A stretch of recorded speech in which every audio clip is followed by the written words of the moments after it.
the last 2, 3 weeks, all the polls, it's Andrew Cuomo up here, Zoran like here, and then everyone else here, right? So again, I'm using hand gestures for a podcast, but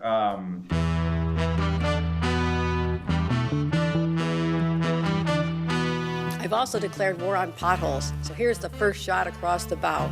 Well, as you know, with Planet Albany, there's always something that makes the planet turn. And it's this amazing view of D.C., and Eddie Vedder comes out. And he goes, "You have a cigarette?" And I've never smoked in my life, but if I had, I wish that was the moment. And this strategy takes us from potholes to knotholes.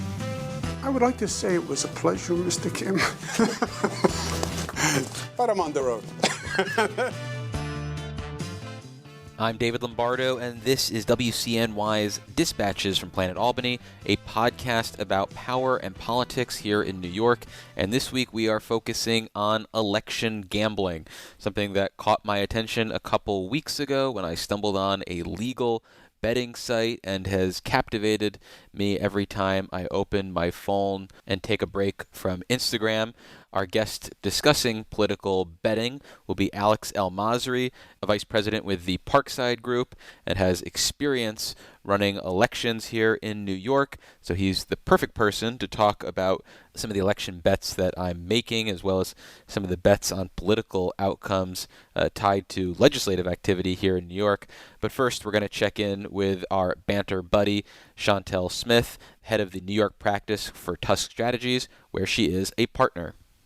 Well, a year ago, when we were talking about this stage of the budget, the release of the one houses and the launch of the mothership, you described it all as kabuki theater. And I feel that way to a large degree, and that's evident by the fact that I've been deleting so many emails that have hit my inbox about what's actually in the one house budgets. Do you still feel like this is all part of a staged choreography? Yeah, like my people who listen to dispatches told me to keep it real.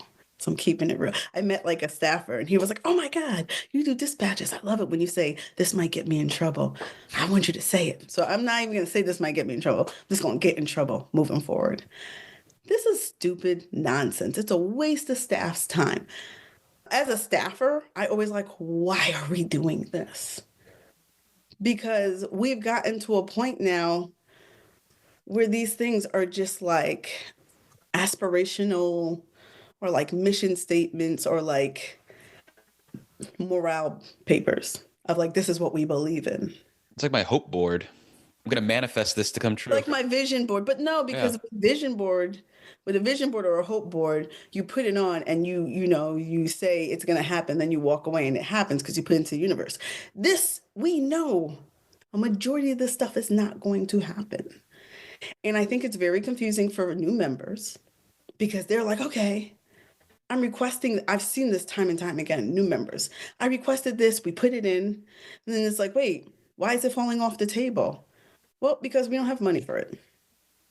Well, because this is a policy thing and X House doesn't do policy in the budget. Oh, because we can do this outside the budget. I think it's a good exercise to educate the members on the budget, like collectively, because you have to like first have these work groups, whatever working group the members in, they learn what's in it or their staff. Then you're, going through it in conference. And then if there's issues that like you're not in a work group on, but they're going over, you can ask questions. I think that's all good. But when you have a document, and I'm just making up numbers because I don't want anyone in my face that's like 20 billion above or 15 billion above the governor's budget. Like, you really think that's happening? When Trump's up there, up in DC talking about, I might one day, whoop, whoop, may take your money, whoop, whoop, may put it, like, what are we doing? Like, it's a serious time. Let's just be serious about the budget. Are there any tea leaves that you can read? Because I think about something like the rebate checks, and the Assembly has indicated they're on board with it, and the Senate has created their own version of a rebate check that's tailored to seniors. And to me, having all three players on board with some sort of rebate check suggests to me that, okay, we will get some sort of check in the final budget. So the rebate check, I think, was like extra projected, one shot money that they I have. mean, the governor's office is selling it as, oh, we have all this extra sales tax money, but they're really misleading and doing some fuzzy math, to quote some I'm not going Republicans to from the judge. 80s. I'm not going to judge the I will Department of judge Budget. it. Well, you go It's ahead. impressive that they can say it with a straight face because it's largely due to PIT money. But I think that there will be some version of it. It won't be as high and it won't be as expensive, but there'll be a version of it. Look, what happens in the budget is, I just want to be very clear. Majority of what happens in the budget is what can the governor get through. So she has all these aspirational things. And like, this is the dance that I wish people would study. I'm the governor. I want the whole table. I'm the governor. I want to do like the merengue and like Carl Hasty and Andres Stewart Cousins, both leaders. They want to do, I don't know, the bachata. I don't know what the proper word. Maybe they want to do salsa. Okay. The tango, the Macarena. You know, they're listening to the Bad electric Bunny. slide. Yeah, they're listening to Bad Bunny, and the governor's listening to like Selena. I don't know if these kids are young. They probably don't even know who Selena is. Not Selena Gomez, like Tejano Selena. We're at the club, but we're in just two different sections. How do we get in the same section and listen to the same music? And I think it takes a while. But right now, I'm sure they've already had secretary meetings. And I bet you the secretary meeting was the governor's folks saying, y'all crazy. Like what? Like 100 and something extra parts? How many million over the governor's budget? You're wild. So that was probably like a reckoning or a setting of table. Like Cuomo's people used to be like what y'all, how y'all paying for that? What y'all doing? Sometimes we had answers. Sometimes the answers weren't that good. But I'm sure right now the governor is saying, these are my 5 or 6 Article 7 legislative priorities. And these are my spending priorities. And this is how much I'm willing to spend. Maybe be flexible a little bit and go over. But we got to figure this out to be within my confines. So that's what they're going to do. Well, let's turn to the other big topic of the day, and that's our state prisons. And if we were talking back in December or January, I would have said that there was a good chance that progressive lawmakers and criminal justice advocates would be successful in getting some sort of progressive prison reform through the state legislature. But as we talk now, in the aftermath of a strike that wreaked havoc on the prison system, I think the dialogue around prisons and prison reform has changed dramatically, and I'm pretty skeptical about the topics that were being kicked around earlier this year still resonating with a majority of the legislature. But what do you think? I don't know. Yeah. I know you say no. Let's step back, because what really bothers me about this CO strike is that people are not being honest and not saying the hard thing. These COs went on strike. Wasn't it the day of? Yeah, it was the week the indictments were handed down for the killing of Robert Brooks. Yep. We passed Holt. 4 years ago now. Get out of here. Get out of here. Like, get out of here. And the problem was that no one called them on their shit. You decided to go on a strike basically the same week the indictments came down after you accidentally got caught killing an inmate violently. And now all of a sudden, like, oh, it's Holt. Holt wasn't a problem when you were sitting there basically beating the shit out of this prisoner. Well, those were just bad apples. That wasn't the institutional problem. There was another prisoner. Wasn't there another prisoner that just recently died? Yes, there was another death that's being investigated right now. Yeah. Get out of here. In an adjacent facility, too. Get out of here. If you had problems with Holt, you should have went on strike prior to this indictment.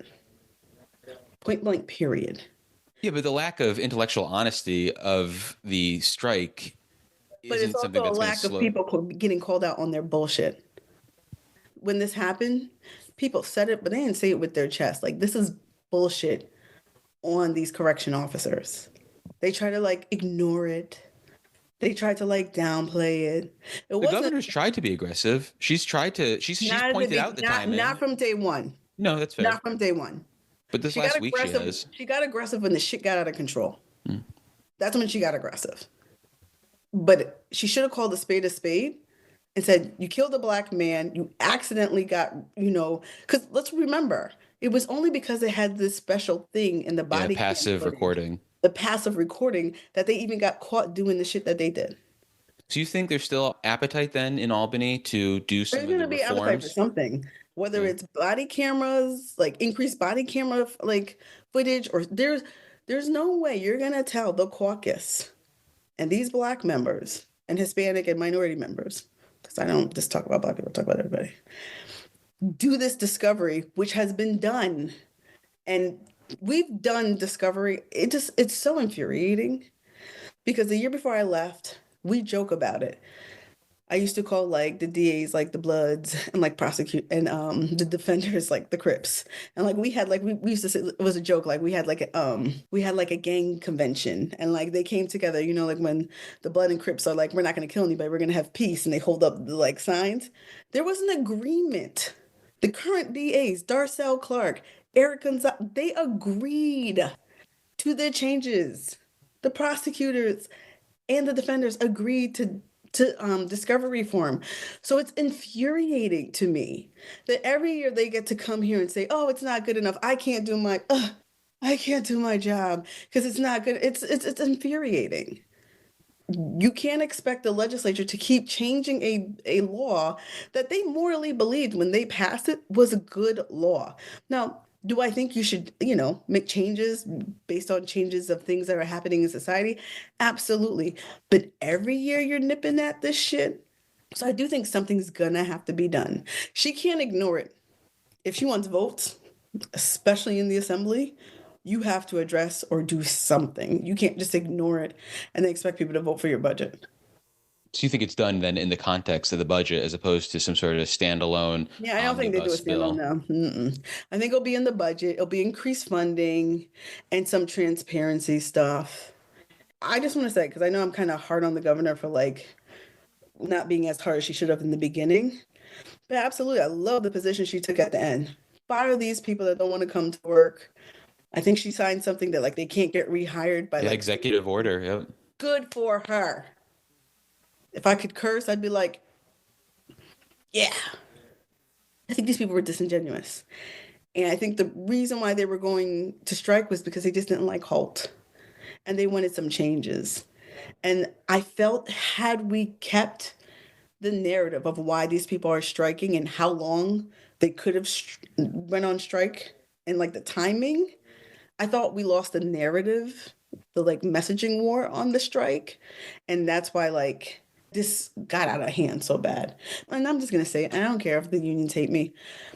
The CO union was shady in all of this too. Like, oh, we're trying to get to an agreement. It's these rogue people. And then when she comes to you with an agreement, it's like, no, we're not signing it. It's just like, You don't think they're in a tough position? Because it seems like they're having issues with getting their own members in line, and there's some real credibility you're a problem for the union. leadership there. Yeah.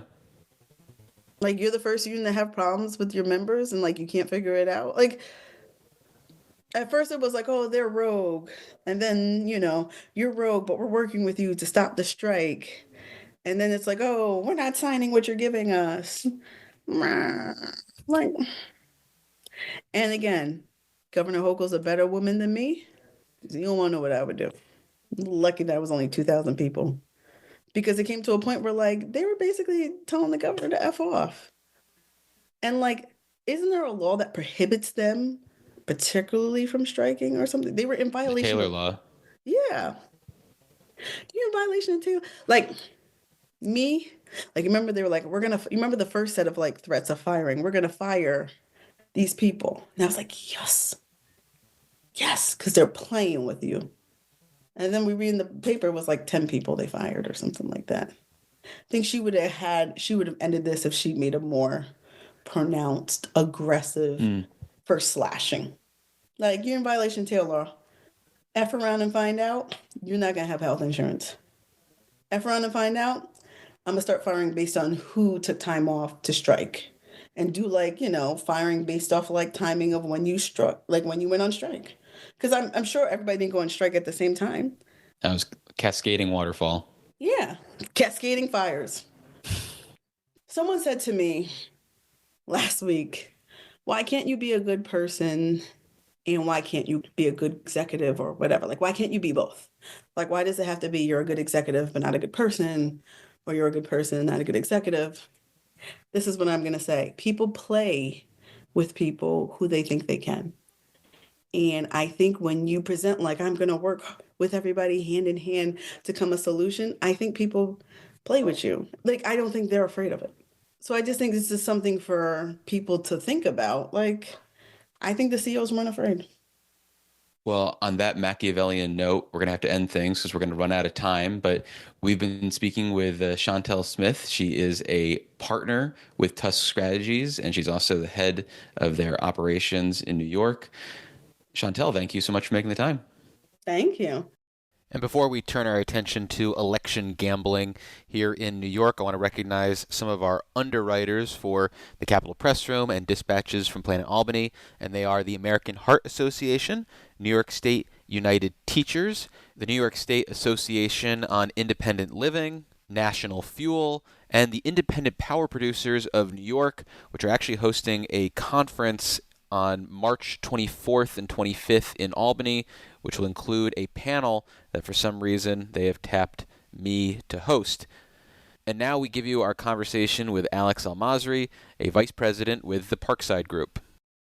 So for a little backstory on this conversation, a couple weeks ago, I was looking for a way to bet on the Oscars and came across the Kalshi app, which also offered betting on political outcomes, everything from who will be the presidential nominees in 2028 to whether New York's state budget will include some type of rebate check. And yes, I took some action on that.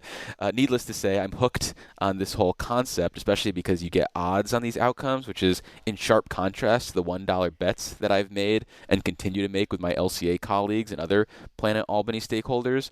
Before we weigh in on the bets that are available and what else we would like to bet on and some of the odds that we're seeing, I'm curious, Alex, what sort of political bets have you made in the past? Because I have to imagine you're surrounded by political people now and in the past, and there's got to be a predilection to say, hey, I'll bet you this happens or this doesn't happen. So are you ever making bets? I've definitely made bets in like texting someone. I don't know if I've actually ever exchanged money on the other side of that. You don't follow through with like a calendar invite and then say the Yeah, terms of you the bet like I do? or a Venmo request? No.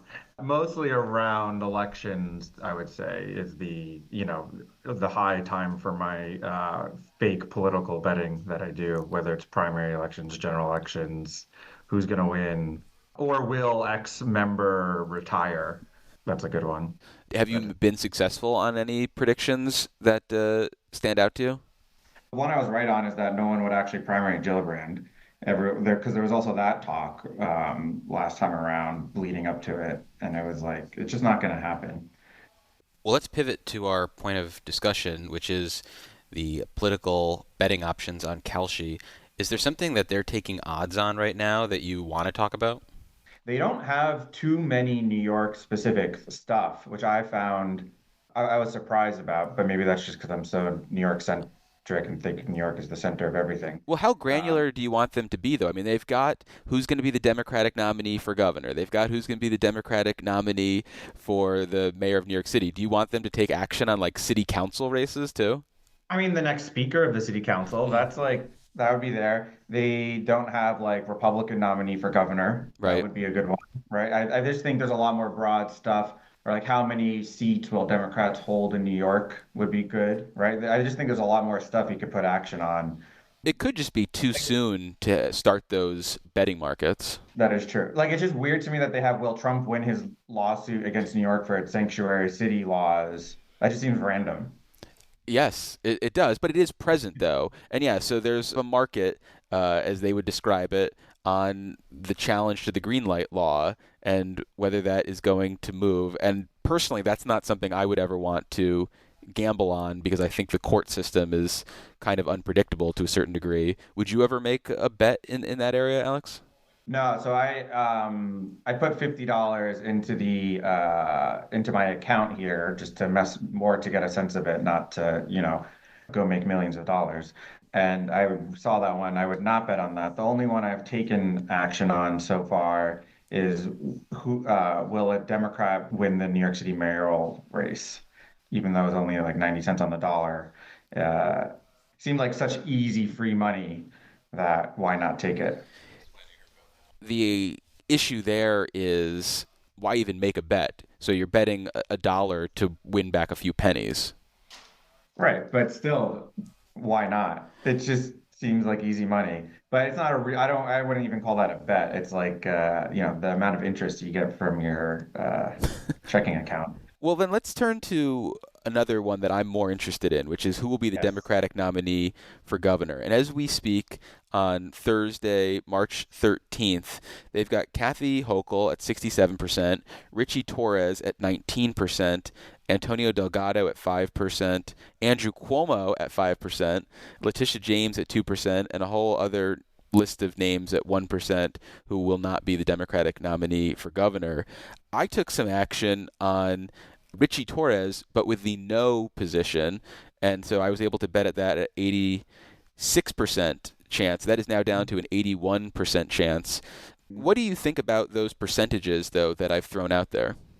Cuomo and Delgado both at 5% right now. I don't know if that's what you have. I mean, that just seems crazy. I think Delgado numbers probably make sense, but like to put Cuomo, who's currently running for New York City mayor, petitioning Yeah. for New York City mayor right now, to put him at 5 for governor just seems crazy. I don't know why he would turn around and run for governor, after winning mayor. But it's more like, why is it so high? I just think that's artificially high.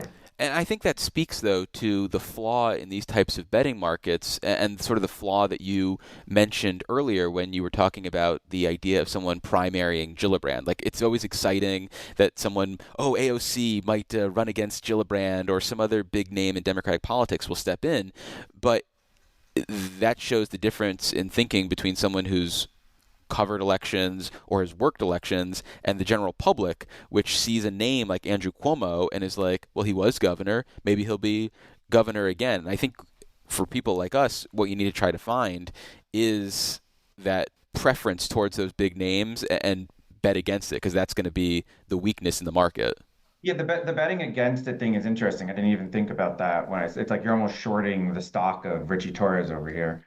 Richie Torres at 19% just seems high too. Like if you look at the last Siena poll, I think he was like 10% in the last Siena poll. So Richie Torres right now has a favorable rating by 27% of Democrats, 14% unfavorable, and 59% don't know him. And, to throw in another potential Democratic contender, Antonio Delgado, 26% favorable, 10% unfavorable, and 2/3 basically don't know, have no opinion on him. So yeah, the Torres being at 19% again seems to be a product of his higher profile compared to Antonio Delgado. People have seen Torres' name in the New York Post, for example.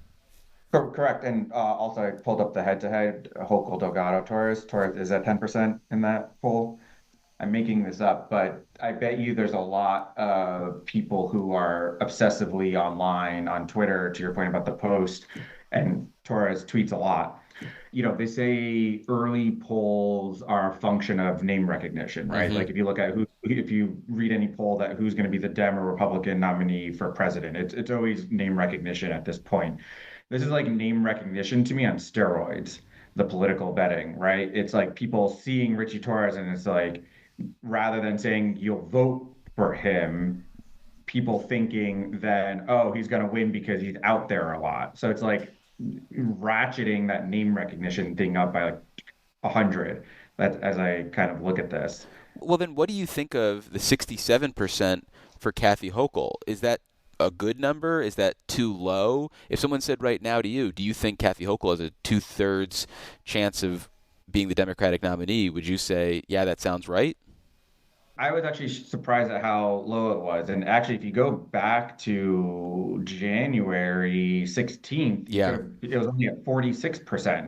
If I saw it at that, I would jump in and buy it. I mean, to say the sitting Democratic governor of New York, despite her poll numbers, as we all know, have not been great, is that low just seems way too low. People want the excitement and want to take the bet for something to happen, right? Like people always want something to happen in politics. That's not the norm. And it's easy to bet against the norm. But I think looking at all of these, the quote unquote easy money here is probably, if you're not betting against someone or shorting someone, it's probably betting for the norm or for the continuum.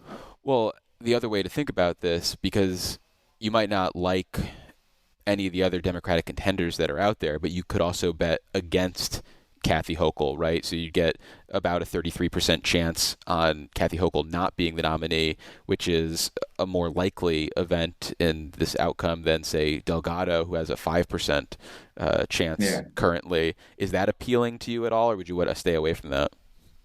I don't know why. I want to stay away from it. It just feels more complicated in my brain, if that makes any sense. Because then you're like betting against something to happen, and it's just a lot harder to follow.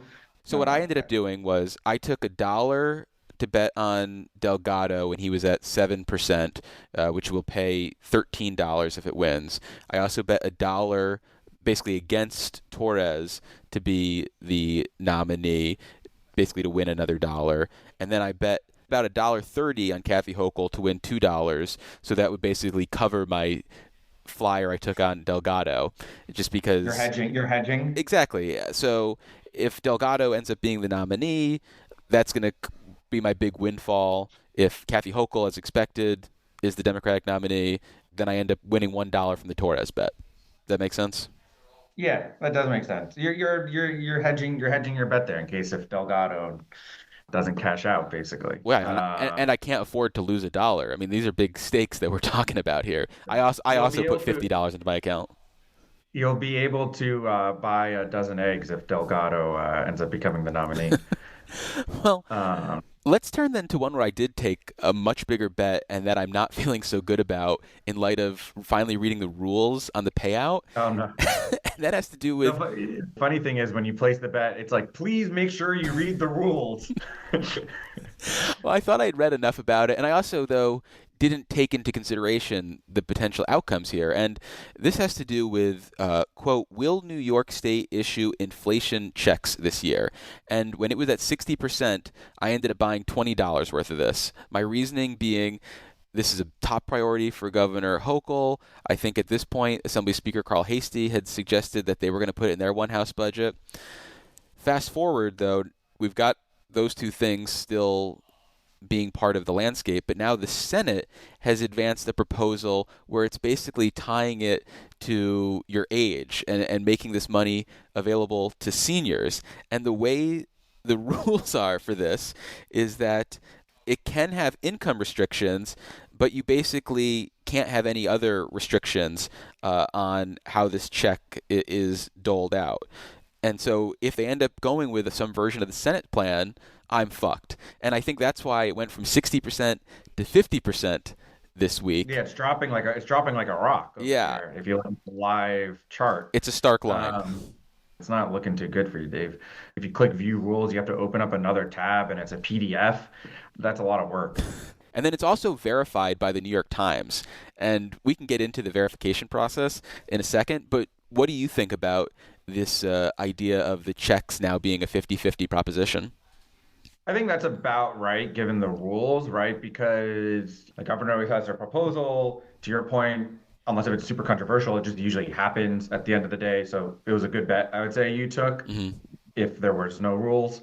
But then the Assembly and Senate would just tinker, right? Because they have to do their thing, make members happy, make it make sense, and they tinker. So, like, if there are such restrictions on it, 50% probably makes sense because there's gonna be some change to it, whether that's an age change, price change, or whatever. But 50% probably makes right.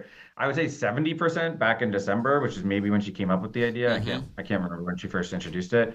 70% seemed so high. At that point, I would have taken almost a no because just knowing the budget process and the back and forth and quips some member would have in the press about it, I would just think it would tank over time, even if it did end up passing, and then you can cash out when it drops from 70 to 60 or 50. 70 seems very high back then. I think 50 is probably right now, given the restrictions. That's makes sense to me, 50-50 chance that it's going to be how she originally introduced it. So if it is a coin flip right now, which side would you bet on? I'm going to do a live bet as we are on this. Putting your money where your mouth is. I'm putting my money where the mouth is, and because you went with yes, I'm going to go with no on this, although Oh, here. I only made a bet on the app before, not online, so I have to figure this out. Hang on one Here you go. second while you're doing that. I'm putting $1 on no. Let's talk about the verification process. They seem to be turning to the New York Times for a lot of this. It's not just this. I'm looking at who will be the Democratic nominee for mayor of New York City, something I think we should probably talk about. Again, outcome verified by the New York Times. What do you think of something like that? Because the winner of that is something that needs to be certified by a board of election. It seems like that would be the natural source to go to for something like that. Whereas I can kind of understand why you'd want to go to the New York Times for something like the inflation refund checks. But how do you think about the verification process? Sounds lazy to me. Going to the Board of Elections is a lot of work to actually figure, as someone who's always trying to get data from the Board of Elections, no offense to our great Board of Elections commissioners. It sounds silly, but to go online, I don't know if you've ever tried to get results directly on the Board of Elections website, the statewide one versus the county ones. It's hard, especially in the immediate, right? And they don't process certified results sometimes until months later. The funny thing is, I don't know if you heard or read this, is that a lot of the Poly market, who's Kalshi's illegal competitor in the United States at least, they're very right wing and they think this is the alternative to the liberal media. Eric Trump is a funder of Kalshi, actually. So it's funny to me that they would then use the, failing New York Times as the way to verify their data here. Well, that's a move that Trump has. He keeps the Associated Press out of the White House and then shares AP articles to make his point sometimes. I would say that it's probably the quickest way for them to verify this stuff. And it makes sense to use the New York Times because they probably have the most broad coverage of all the markets they're doing, right? Whether it's a New York thing or a California thing or a national thing. I did place a bet the other day. Trump was giving some investment speech and it was 30 words and he could bet on each individual word. And Canada was only at 30%. So I bet on Canada. But then they sent an email out 2 hours before the speech and it was all press will be barred from this event. So they were this is going to be too hard to verify because no press is at the event. So they closed the market down. So then let's turn to a big issue in New York politics and something that we've both been able to gamble on, which is who's going to be the Democratic nominee for New York City mayor. And right now, I'm looking at Andrew Cuomo at 69% chance, Zohran Mamdani 10%, Brad Lander 6%, Scott Stringer 5%, Eric Adams 4%, Zellner Myrie 4%. And I should note that Adrienne Adams is not one of the options, which also says maybe a lot about her late campaign, and Michael Blake is less than 1%. And I don't think Jessica Ramos is listed as one of the options either. The Adrienne Adams thing is the thing I first noticed about this, is that she's not even on here. And you have people Christine Quinn, right? Yeah, you can bet on John Liu, Vanessa Gibson, Carlina Rivera, people who are not even in the race. I'm probably going to embarrass myself here. I don't even know who Jennifer Jones-Austin is. Do you know who Jennifer Jones-Austin is? I believe she's someone who works in the nonprofit space in New York City, and I think we've actually had her on the show recently. I think it's poverty stuff. Calculating the true cost to make it in New York, February 25th, 2025. So I literally interviewed her 3 weeks ago. And you barely remembered who she was. Well, in my defense, less than 1% think she's going to be the next nominee for mayor. What about Zohran being so online and, again, maybe having higher name recognition? Is that a potential for his percent here, or do you think 10% is realistic? I think 10% makes a lot of sense for Zohran. If you really believe Zohran's never going to become mayor, no at 92 is probably a pretty good bet to make, although I guess it's only 8 cents on the dollar. But I like the yes on Zohran or Zellner. I would take a flyer on either at those odds. And I actually did take a flyer on Zellner at 5% and at Zohran at 9%. And he sort of seesawed a little bit. There you go. And see, you just because you're an insider and you probably like Zellner, you did that. And that's what I think a lot of people are doing here and why a lot of people believe in him who I assume, are betting on this market. But to answer your previous question, I think Zoran at 10% kind of tracks the polling and makes sense. I'm actually surprised he's not higher considering how online he is.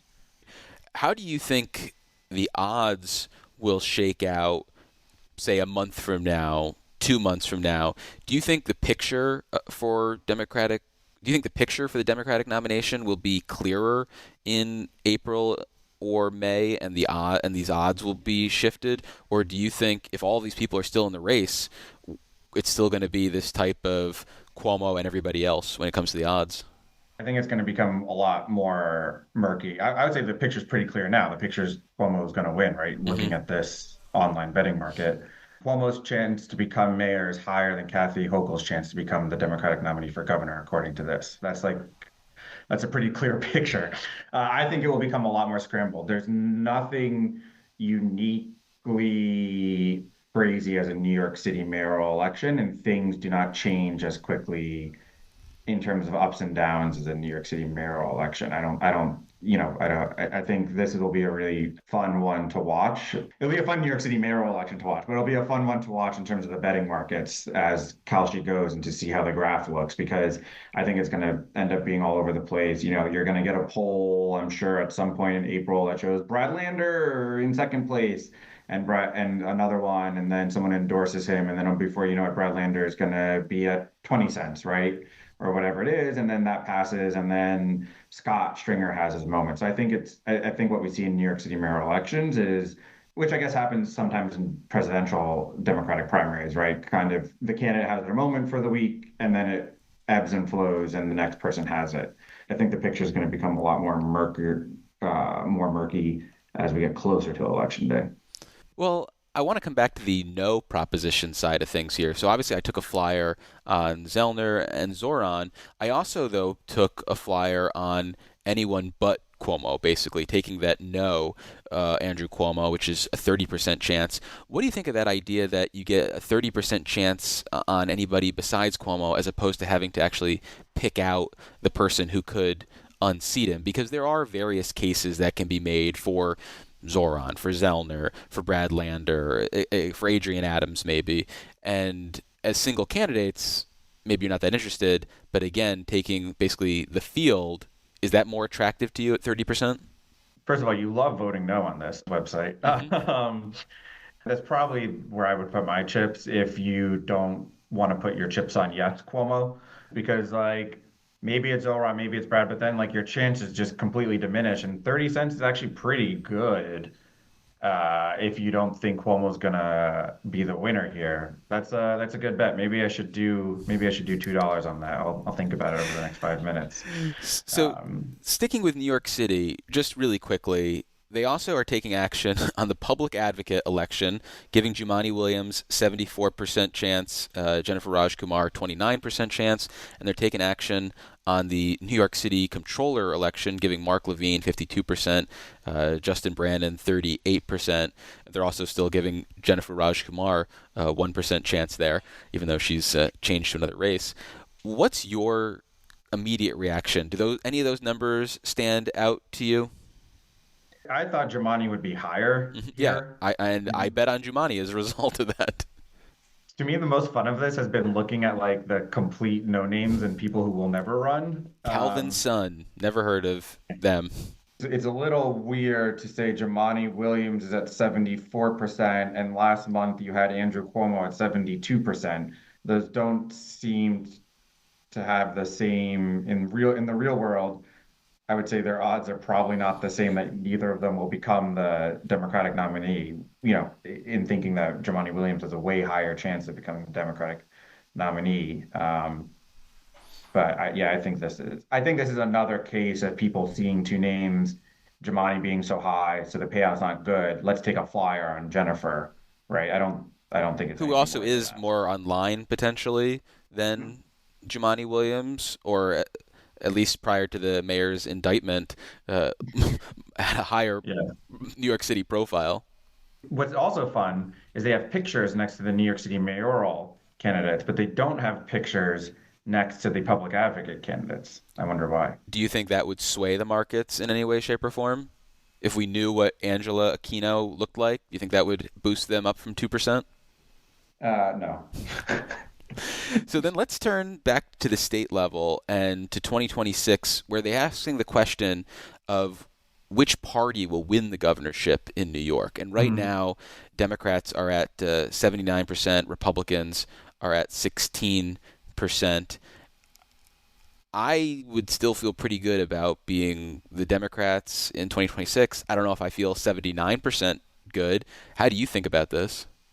If you're betting 80% that Democrats could be governor in New York, it means you're probably believing in Kathy Hochul being the Dem nominee. I think So you're I'm believing that surprised that- any Democrat can win yeah, governor of New but York. I'm surprised they're not more tied together. I think 80% is about right if New York City is sitting at 90 in comparison to that. I think New York City sitting at 90 for the Democrat winning the general election is too low, Yeah. right? It should be close to like 95, 96. So based on that, this should probably be a little higher, 85, 86, right?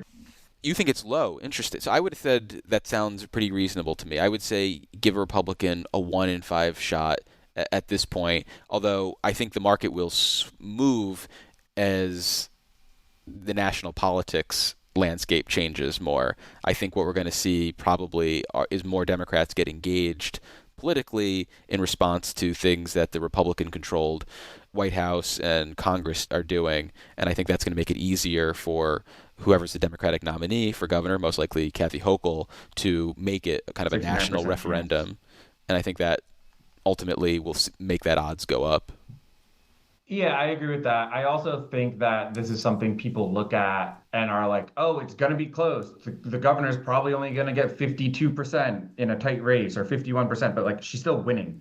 What would be interesting is if they did, how much would the Democratic governor get between 50 and 52, between 52, 55, 55, 60? To me, that's more interesting than will the Democrat win, because I could see it being a very close race, right? One that's going to be intensely fought, millions of dollars being spent on, and maybe whoever the Democratic nominee, most likely Kathy Hochul, they probably will get 51%, 52, 53%, right? That's interesting. But Either way, that's a win, and that's why I think this is a little low.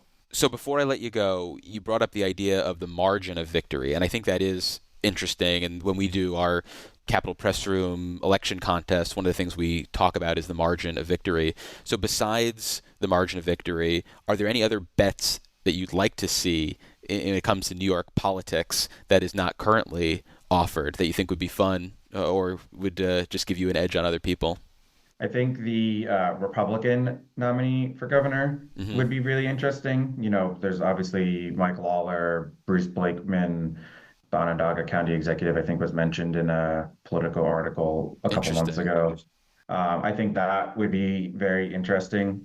I think the money would be on Lawler there. I would take Bruce Blakeman. I think most of the Republican vote comes out of Long Island, and Lawler's in a really tough place of having to be moderate. I think Bruce has a better shot than people think of winning the Republican primary for governor if he decides to run against Mike Lawler. And I think this made-up betting market would have him at like 5%, and it would have Mike Lawler at like 40-something%. And I would take Bruce Blakeman in that. I would put a whole $20 of Bruce Blakeman there. Anything else that you'd want to bet on here in Planet Albany? I think when the oh my God, that would be so good. Planet Albany would love that one, right? That's like, you're probably not going to get more people than, everyone in Planet Albany, but you would get everyone in Planet Albany to put money in that, because that is always the talk of the town, is when's the budget going to pass. I think there's already been like 3 articles talking about the calendar because we can't help ourselves. And what would the stakes, though, be defined as? Would it be when the legislature finishes voting, when the governor signs it, and are we turning to the New York Times to verify this, or is it when the LRS alert goes out? A lot of questions to be answered here. Right. And like, isn't there some trick? Like if you start voting at a certain time, it's over by that certain time, right? Or whatever. So I think, there's a lot of questions that need to be answered, but I think that it's probably New York Times verify, the easiest, laziest way. Dave's anti-New York Times now. For this, I am. For this, I think that we need to go to the journal clerk for the official records, and I would be willing to be Kalshi's man on the ground to help You'll verify. volunteer. Yeah. Yeah, I think that one would be good, and it would be fun to watch as people leak things to the press. It would be fun to watch in real time the odds go up and down. Yeah. And by the way, because they say, part of the theory of Polymarket, Kalshi, all these things is that they're quote unquote more accurate than what you read in the press and more accurate than the polls, right? So the question would be, is the Kalshi betting market a thing lobbyists will go to see when the budget's actually going to be done versus their sources at the Capitol? Well, we've been speaking with Alex El-Masri. He is a vice president with the Parkside Group. Alex, thank you so much for making the time and for chatting and sharing your betting and political insights with us. Thank you, Dave. It's been fun. And that's our show. If you enjoy the podcast, please leave us a rating and a review wherever you download it. It'll help other political nerds find the program and gives me a lot of street cred with people I meet for the first time begin to investigate what I do for a living. Until next time, podcast adjourned.